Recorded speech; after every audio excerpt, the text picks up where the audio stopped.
انت مستنيني اقول لك حاجه؟ لا لا لا، انا مستنيك بس تجهز كوبايه القهوه ونبدا الفيديو. يلا بينا.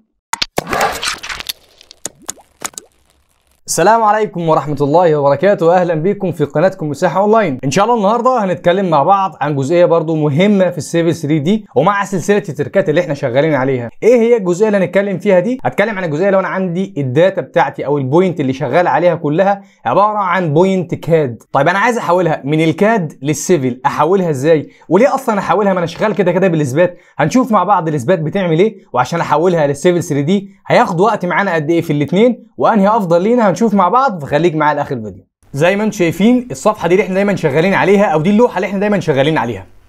دلوقتي انا عندي البوينت اللي موجوده عندي هنا هي بوينت عباره عن بوينت كاد، فعشان اشتغل عليها بيبقى التفضيل لي ان انا اقفل كل الحاجات اللي انا مش محتاجها.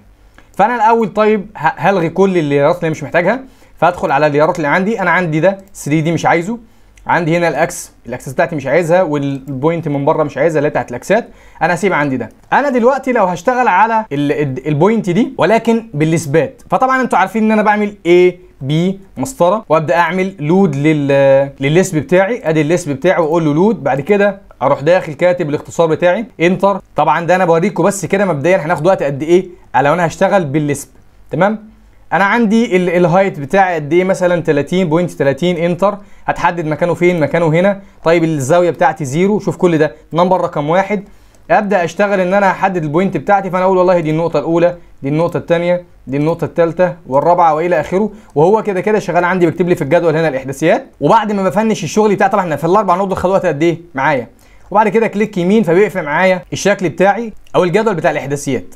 تمام كده. طيب ده الوقت اللي احنا خدناه عشان نشتغل في موضوع الاثبات. لو اشتغلنا بالسيفل 3 دي، طيب نعمل بس كنترول زد كده، نرجع الاول. مش عايزين الموضوع بتاع الاثبات، احنا بنتكلم النهارده عن موضوع السيفل 3 دي، فلغينا الحوار ده خالص كده. احنا رجعنا خلاص تمام. انا بقى اشتغل بالسيفل 3 دي. خلي بالك معايا، احنا كل خطوه بنعملها تبقى خطوه مهمه جدا، فكل ما انك تقدم الفيديو هيفوتك معلومه فاستفاد بيها. ده الهدف الرئيسي من الفيديو. تمام. انا دلوقتي هدخل على كليك يمين. طب خد بالك بس من حاجه مهمه، انا ما عنديش جروب، انا هعمله جروب في الاخر. كليك يمين على البوينتس كرييت، وادخل من هنا اقول له انا عايز اعمل كونفيرت اوتوكاد بوينتس، يعني انا هحول البوينت اللي عندي كلها من كاد لسيفل. بس خد بالك في هنا شويه تعديلات. انا لو ما حددتش التعديلات دي وجيت احدد البوينت بتاعتي، هضطر ان انا يطلب مني البوينت نيم طبعا، واروح قايل له انتر، بعد كده الديسكريبشن انتر، بعد كده يخش على النقطه اللي بعديها. او انا لو حتى هسلك عليهم كلهم كده، كل بوينت هيختارها على حده وهيطلب مني انتر انتر انتر. طبعا الموضوع ده هياخد وقت كتير جدا. فالتعديلات اللي احنا هنعملها دلوقتي دي هي اللي هتدوم معاك في الصفحه بتاعتك ومش تاخد معاك ثواني، واتكلمنا فيها قبل كده. هخش عندي في اول حاجه، عندي اللاير بتاعي، البوينت اللي انا هعملها تبقى في لاير انهي، في اللاير اللي هو البوينت. اوكي، دي تبقى المره واحده. بعد كده اخش عندي على البوينتس هنا، مش هعدل حاجه في دول زي ما قلنا، انا هخش بس على الاليفيجن، عايزه اوتوماتيك. البوينت ليها اليفيجن عندي، فاوتوماتيك يحدد لي الاليفيجن اهو بتاعتنا. بعد كده ادخل على النيم، اقول له نون، مش عايز نيم، هو كده كده هيخليها 1 2 3 4. الديسكريبشن نفس الكلام نون. خلاص انا مش محتاج حاجه ثانيه كده.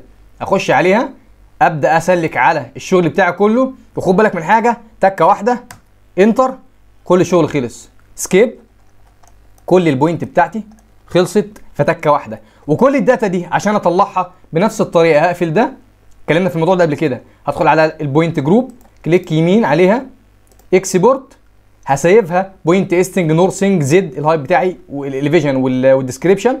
هتسيفه فين؟ هسيفه عندي على ماي كمبيوتر مثلا، او على الفلاشه زي ما انا عايز. ماي كمبيوتر هنا، اخش هنا، انا ما عنديش هنا فايلات موجوده، هسميه AASS مثلا، واقول له اوبن. اوكي، اتسيف الفايل بتاعي، كل الداتا دي اتسيفت في تكه واحده. طيب حد دلوقتي يقول لي لو انا عايز اعمل كل بوينت على حده، طبعا هي حوار ترتيب البوينت هنا انا مش متحكم فيه، فهو مرتب على مزاجه، على حسب البوينت، كل بوينت موجوده قبل الثانيه بقد ايه، يعني انا عملت انهي بوينت الاول. تمام. طيب انا لو عايز اعمل الكلام ده كله، طب نبص بس الاول على الماي كمبيوتر عندي. ادخل هنا، ادي الفايل بتاعي وادي كل الداتا اللي انا حددتها.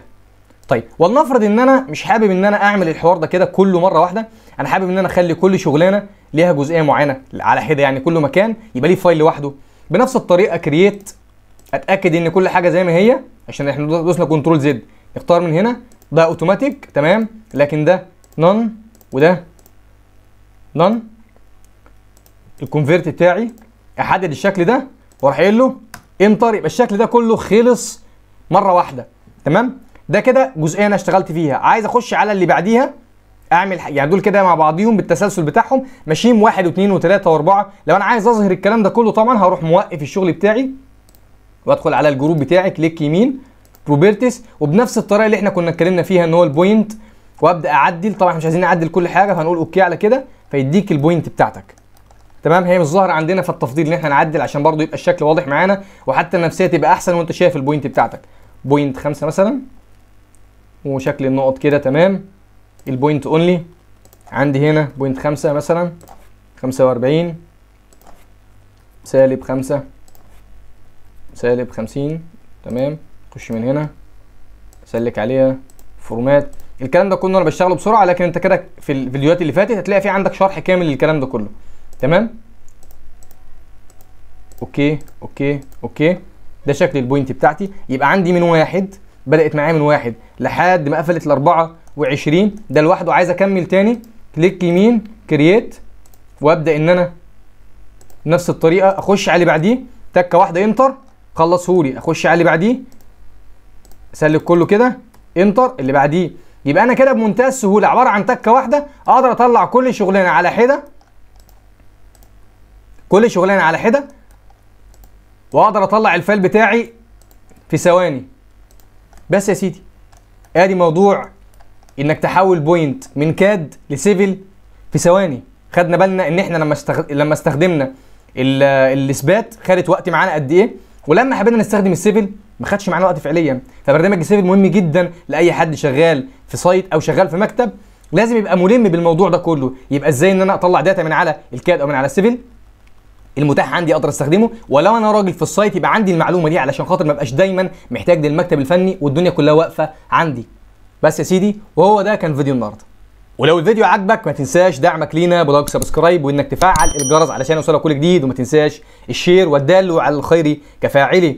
لو عندك اي كومنت سيبه في التعليقات تحت وهنرد عليك، ولو عندك اي سؤال برضه سيبه لنا وهنرد عليك، ولو حابب تتواصل معانا نعمل لك فيديو معين او تقول لنا على خطا عندنا رحم الله امرئ اهدى الي عيوبي، تقدر تتواصل معانا من خلال واتساب وبرضه هيظهر لك الرقم وهنرد عليك ان شاء الله في اقرب وقت ممكن. وما تنساش تتفرج على الفيديوهات اللي فاتت وتتابعنا في الفيديوهات الجايه ان شاء الله. شكرا ليكم ونشوفكم في الفيديو القادم ان شاء الله. السلام عليكم.